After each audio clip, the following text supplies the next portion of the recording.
Hola, bienvenidos a Un Ratito con Dios. Volvemos para hablar de Gaudete et Exultate. Es la exhortación apostólica del Papa Francisco.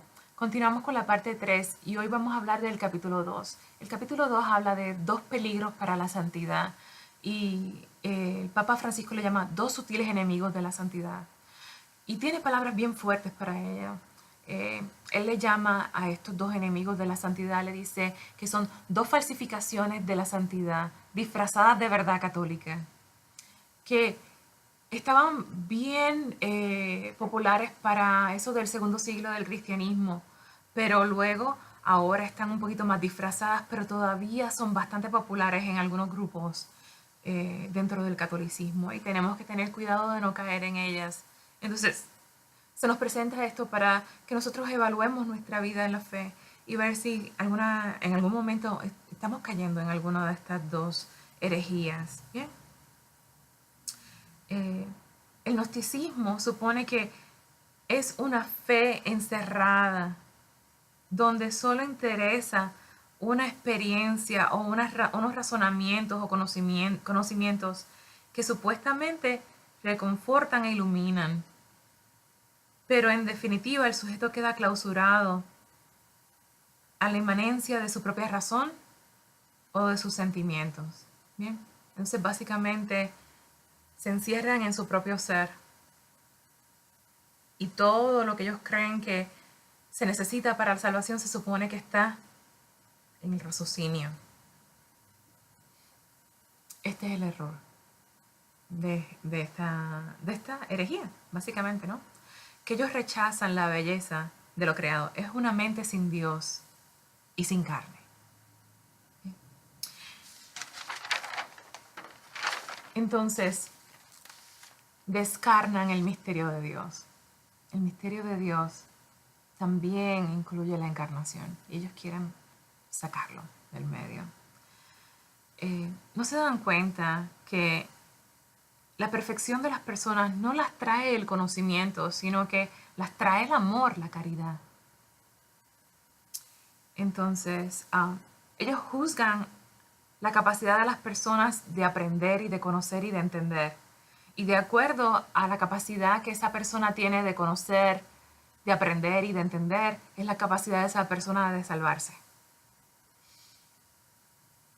Limitan bastante, absolutizan, porque para ellos su visión y su ideología, lo que ellos han llegado, sus conclusiones de sus conocimientos, son la perfección y deben de ser la meta para todos los demás. Entonces no solamente ellos creen que ellos han alcanzado la totalidad de la revelación, lo cual nadie lo va a hacer. Nadie va a alcanzar la totalidad de la revelación es ilimitada, sino que también quieren imponerlo a las demás personas y ahí está el peligro, ¿no? Que quieren imponer su verdad a las demás personas. Y no se dan cuenta de que Dios nos supera infinitamente, que siempre Dios nos va a sorprender y que nosotros no tenemos control de Dios, no tenemos control de cómo nos vamos a encontrar a Dios, de cómo Dios se nos va a revelar, de en qué lugar o qué circunstancias Dios se nos va a aparecer o salir al encuentro. Nosotros no controlamos a Dios y en eso también ellos están bien equivocados.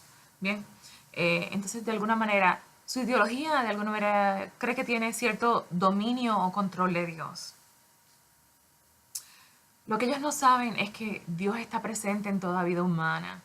Y no importa el estado de esa vida humana, no importa si esa persona está hundida en vicios o en adicciones, no importa si esa persona está súper enfermita o súper saludable, si esa persona tiene problemas aprendiendo o no tiene problemas aprendiendo, teniendo conocimientos nuevos, Dios está en esa persona.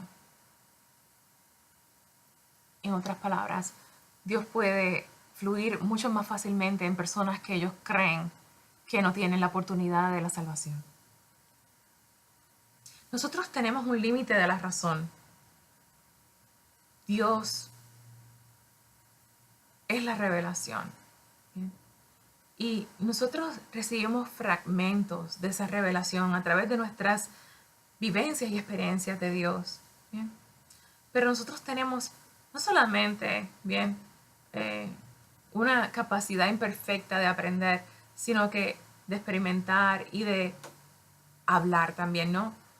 Por eso es que, por ejemplo, los niños cuando son pequeños lloran bastante, porque ellos todavía no tienen el lenguaje desarrollado para poder expresar lo que sienten y lo que les duele y lo que les incomoda. Y muchas de las personas reaccionan emocionalmente a momentos que son bien difíciles de uno expresar con el lenguaje. Bien. Entonces tenemos un lenguaje imperfecto. Eso quiere decir que tenemos una comprensión imperfecta. No podemos pretender de que podemos abarcar el misterio de Dios y entenderlo completamente. Por lo tanto, es iluso, ¿bien? Tener esa logia o conocimiento y creer que lo hemos alcanzado todo y más que nada imponerlo a otras personas. ¿Bien? Aún más, también los momentos difíciles de nuestra vida son parte imprescindible para que la revelación de Dios obre. Nuestra incomprensión, nuestras interrogantes, nuestras dudas, nuestros cuestionamientos, nuestras angustias, nuestras peleas, nuestros sueños, nuestras luchas, nuestras preocupaciones, todo eso no se puede ignorar, porque todo esto tiene un valor imprescindible para el principio de la encarnación, el misterio de Dios encarnado. Y tenemos que explorarlo. ¿Bien?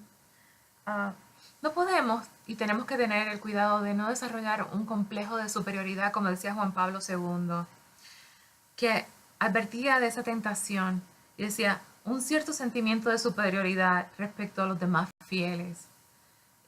Eso es un peligro. ¿Bien? Entonces, no tenemos que perder en cuenta de que Dios se expresa a través de toda vida humana y que no necesariamente nosotros, por conocer un poquito más, vamos a tener un mayor privilegio a la revelación de Dios. Es en el amor que Dios se revela y en la humildad.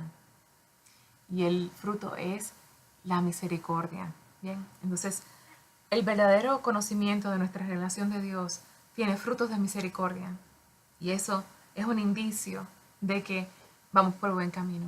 Sí podemos saber un poquito por dónde vamos en nuestra relación de Dios. Si tenemos un aumento de amor, ¿bien?, en nuestras vidas y a los demás, entonces estamos adquiriendo conocimientos verdaderos, sabiduría verdadera. Ahora,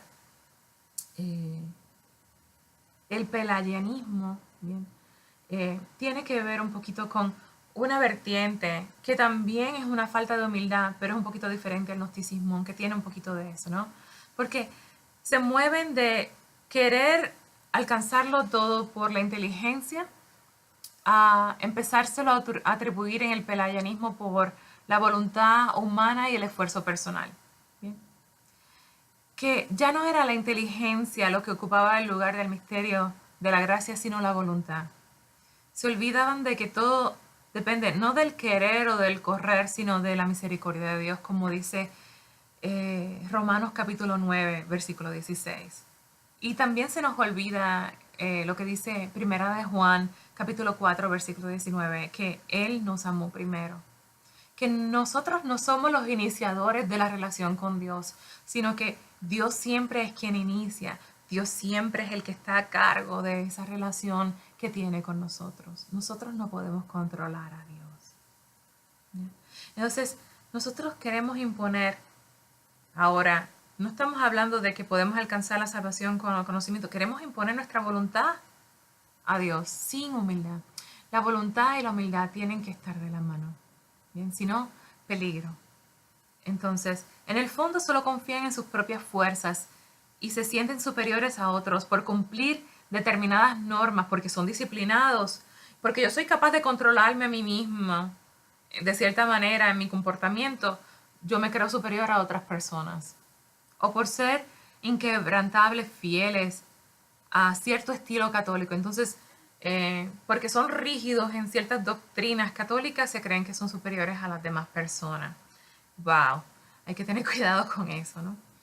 Es como lo que yo había dicho, que hay versículos de la Biblia donde nosotros podemos malentender esto y que los utilizamos con cierta idea de pelagianismo, ¿no? Como el famoso versículo de Filipenses, todo lo puedo en Cristo que me fortalece, que algunas personas lo quieren entender como que eso significa que yo puedo imponer mi voluntad a Dios siempre y cuando no me dé por vencida y tenga disciplina, porque es mi esfuerzo, ¿bien? Entonces Dios va a hacer lo que yo quiera porque yo tengo la fuerza de voluntad para ello. ¿Bien? Y no se nos olvida que ese versículo que quiere decir es que nosotros antes de eso nos hemos sometido a la voluntad de Dios, ¿bien? Y que al habernos sometido a la voluntad de Dios y escuchar la voluntad de Dios en nuestra vida, nosotros al descubrirla, ¿bien? Nos movemos en acción, pero al movernos en acción hacia esa voluntad de Dios, entonces es que Dios nos acompaña y nos da la fuerza. Así es como debemos de entender ese versículo de todo lo puedo en Cristo que me fortalece. ¿Sí? No esa idea de que todo se puede con la gracia. Es como, sí, vamos a ser unos malcriados y añoñados y que Dios nos va a complacer en todo siempre y cuando nosotros no nos damos por vencidos. San Agustín tiene una frase hermosa sobre esto. Dice, Dios te invita a hacer lo que puedas y a pedir lo que no puedas. ¿Bien? Entonces él nos dice, dame, él habla del Señor diciendo como que el Señor nos dice, dame lo que me pides y pídeme lo que quieras. Y esa es la dinámica que realmente estamos invitados, ¿no? Esta dinámica de humildad ante Dios. Entonces, para el Papa Francisco, lo que quiere decir, para nosotros evitar caer en esta herejía, tenemos que de alguna manera vivir con el dolor, vivir con el dolor de saber de que somos imperfectos, ¿bien? De que tenemos límites y que cuando nosotros nos reconocemos en nuestras limitaciones es que cuando finalmente podemos abrir los ojos a Dios, ¿bien? Y la gracia de Dios puede obrar en nosotros. De otra manera, no le podemos dejar espacio a Dios para que provoque en nosotros el bien y el cambio sincero y que nos guíe al camino sincero y real de crecimiento. Entonces, Dios sí quiere que crezcamos. Si hay un progreso en nuestra relación con Dios, si hay una manera de ser mejores, bien, como decía antes, no, soy pobrecito, déjame ser mejor, decía el Papa Francisco.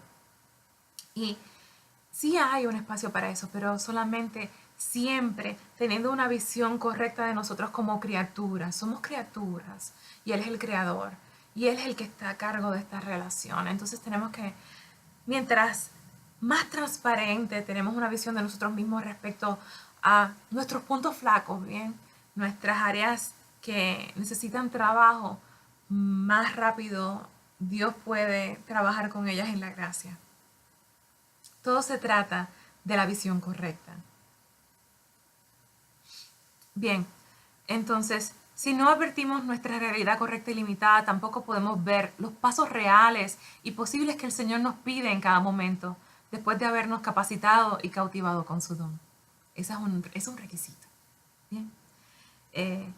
Y recordamos las palabras que le dijo Dios a Abraham en Génesis 17:1. Yo soy Dios todopoderoso, camina en mi presencia y sé perfecto. Bien, recordando que la perfección no quiere decir adquirir perfección por conocimiento o adquirir perfección por voluntad. Quiere decir que nosotros, con una imagen verdadera de nuestras limitaciones humanas, en humildad nos hacemos perfectos para los planes divinos de salvación. Y esa es la verdadera santidad, cuando nosotros podemos vernos y ver nuestra miseria humana, ¿no? Y aún así darnos humildemente a Dios, ¿no? Enseñarle esa miseria humana a Dios y permitirle que Dios trabaje con ella. Ahí está la hermosura de la santidad. Entonces, con eso nosotros vamos a permitirle a Dios que examine nuestro corazón. El Papa Francisco nos dice que necesitamos vivir humildemente en su presencia, envueltos en su gloria. Nos hace falta caminar en unión con Él, reconociendo su amor constante en nuestras vidas. Hay que perderle el miedo a esa presencia que solamente puede hacernos bien. es el Padre que nos dio la vida y nos ama tanto. Una vez que lo aceptamos y dejamos de pensar nuestra existencia sin Él, desaparece toda angustia y soledad. Vamos a ver que nos va a llevar de esta manera por el camino correcto. Entonces, no son nuestros esfuerzos, no son nuestras obras, no son nuestros conocimientos. Es nuestra docilidad y humildad a la obra de Dios en nuestras vidas, a dejarnos tocar por Dios y dejarnos trabajar, porque el trabajo es arduo, dejarnos trabajar por Dios en nuestras vidas. Entonces, tenemos que tumbar de nuestras vidas y de nuestra mentalidad, en nuestra fe, este sistema de puntos. Creemos que hay algo que podemos conocer para merecernos la salvación. Hay algo que podemos hacer para merecer nuestra salvación. Entonces, por ejemplo, si conocemos algo y creemos que eso nos hace superiores a otra persona, entonces básicamente es causa de nuestra perdición. Si hacemos una obra de caridad o hacemos algo porque de alguna manera eso nos hace superiores a otra persona, eso puede ser nuestra causa de condenación. Bien. Entonces, no solamente son las cosas que hacemos y las cosas que conocemos, tiene que ver cómo entendemos en nuestro corazón cómo esto no es nuestra voluntad, no es nuestros propios esfuerzos, sino que es una respuesta a la gracia de Dios. La gracia de Dios es la que está en control de nuestras vidas. Y cuando nosotros respondemos, no importa si es una necesidad, si es un deseo, lo que tenemos en nuestro corazón, todo esto son respuestas a la gracia de Dios, porque todo lo que sentimos, todo lo que pensamos, proviene de la gracia de Dios, y Dios es quien inicia todo esto. Bien, me encanta lo que dice aquí el Papa Francisco, y él cita a la Santa Teresa de Lisieux y nos habla de que no importa todos nuestros esfuerzos, siempre nuestras manos van a estar vacías y no hay nada que podemos ofrecer a Dios. Bien, no hay nada en el puntaje, ¿no? Siempre va a ser un 0. Entonces, no es ese camino de la vida el que nos va a ganar puntos hacia Dios. No tenemos un puntaje de más y menos, sino que es nuestra disposición a la gracia de Dios la que realmente nos va a salvar. La santa dice: en el atardecer de esta vida me presentaré ante ti con las manos vacías. Señor, porque no te pido que me lleves cuenta de mis obras. Todas nuestras justicias tienen manchas a tus ojos. Cuán puros son nuestros deseos de ayudar al hermano. Cuán puros son nuestros deseos de realmente aprender un poco más de Dios. Queremos aprender más de Dios para sentirnos superiores a nuestro hermano. Queremos ayudar a nuestro hermano para sentirnos superiores a otros hermanos y creer que de alguna manera hemos progresado en el camino de la fe y somos superiores de alguna manera a otros. O otra manera de interpretarlo, hemos ganado puntos, más puntos que otros para la salvación. No, somos lo que Santa Teresa de Lisieux dice: no importa nuestro camino en la vida, en el momento de nuestro encuentro con Dios, vamos a tener nuestras manos vacías. Sin nada, vacías. Bien, entonces esa es la verdad de la salvación. El Papa Francisco dice que solamente a partir del don de Dios, libremente acogido y humildemente recibido, podemos cooperar con nuestros esfuerzos para dejarnos transformar más y más. Sí hay un esfuerzo, sí hay una asignatura, sí tenemos que aprender, sí tenemos que orar, pero solamente cuando esa voluntad se somete a la voluntad de Dios es que realmente funciona. Bien. Lo primero es pertenecer a Dios, dice el Papa Francisco. Se trata de ofrecernos a Él, bien, que nos primerea, bien, que es anterior a nosotros, quiere decir esa palabra, de entregarle nuestras capacidades, nuestro empeño, nuestra lucha contra el mal y nuestra creatividad. La creatividad se menosprecia, pero es bien importante para la salvación, para que su don gratuito crezca y se desarrolle en nosotros. Bien. Lo que Él lo da gratis, no hay prerequisitos.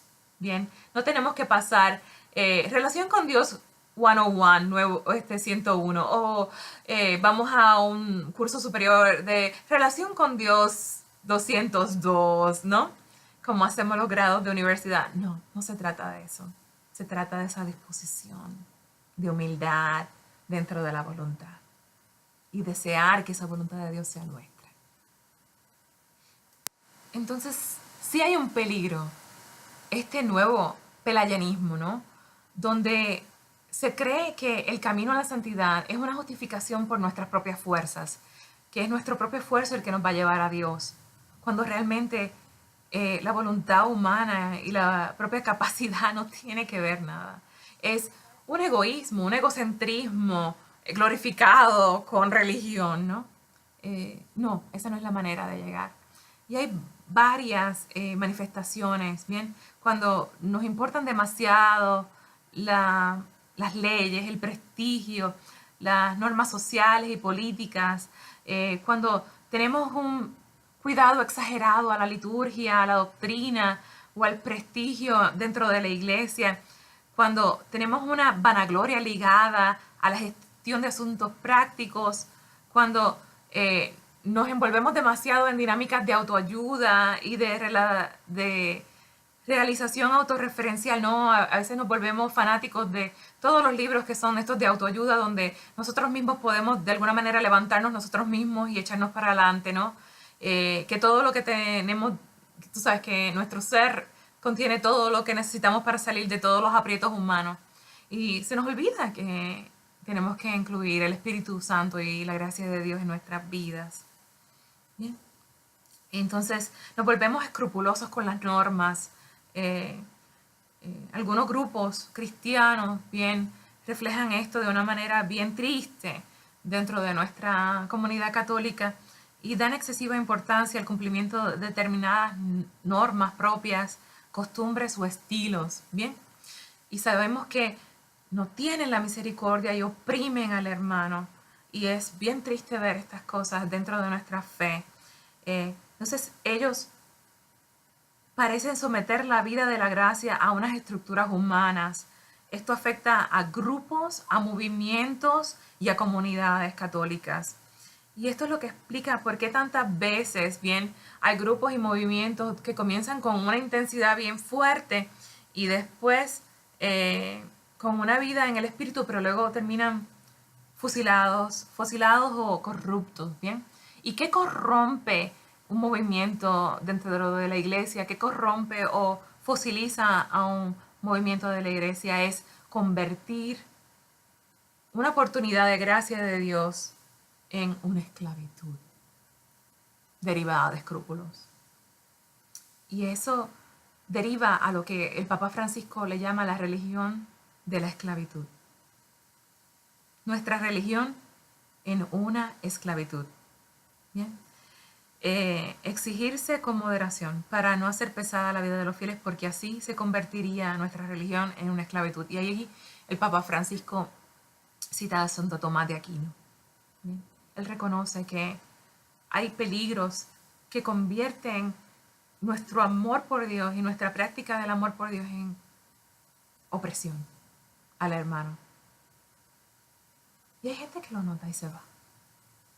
Y a veces nosotros somos los responsables de que ellos se vayan. Por nuestra inflexibilidad, por nuestra rigidez, por esa falta de amor.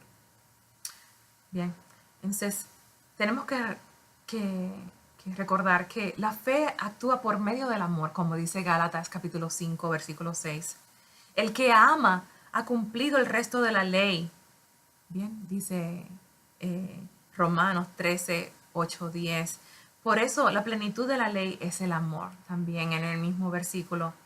Porque toda la ley se cumple en una sola frase, que es, amarás a tu prójimo como a ti mismo, en Gálatas 5, 14. Bien, entonces, ¿cómo sabemos que crecemos en nuestra relación con Dios? ¿Cómo sabemos que crecemos en sabiduría si hemos crecido en el amor? Si no hemos crecido en el amor, entonces básicamente estamos cayendo en ese gnosticismo, en ese pelagianismo, en ese peligro. Entonces el Papa Francisco concluye de esta manera este capítulo 2. Dice, Jesús abre una brecha que permite distinguir dos rostros, el del Padre y el del hermano. No podemos separarlos. No nos entrega dos fórmulas o dos preceptos más, nos entrega dos rostros. O mejor, uno solo, el de Dios que se refleja en muchos. porque en cada hermano, especialmente en el más pequeño, frágil, indefenso y necesitado, está presente la imagen misma de Dios. En efecto, el Señor al final de los tiempos plasmará su obra de arte con el desecho de esa humanidad vulnerable. Pues, ¿qué es lo que queda? ¿Qué es lo que tiene valor en la vida? ¿Qué riquezas son las que no desaparecen? Sin duda dos: el Señor y el prójimo. Estas dos riquezas no desaparecerán. Y el Papa Francisco nos invita, como meditación de este segundo capítulo de la exhortación apostólica, a que nosotros, cada uno de nosotros, nos preguntemos y hagamos el discernimiento frente a Dios. ¿De qué manera podemos estar manifestando esto en nuestra vida? ¿Cómo podemos rendirnos ante su gracia y ante su voluntad? Dios me los bendiga a todos y sean santos.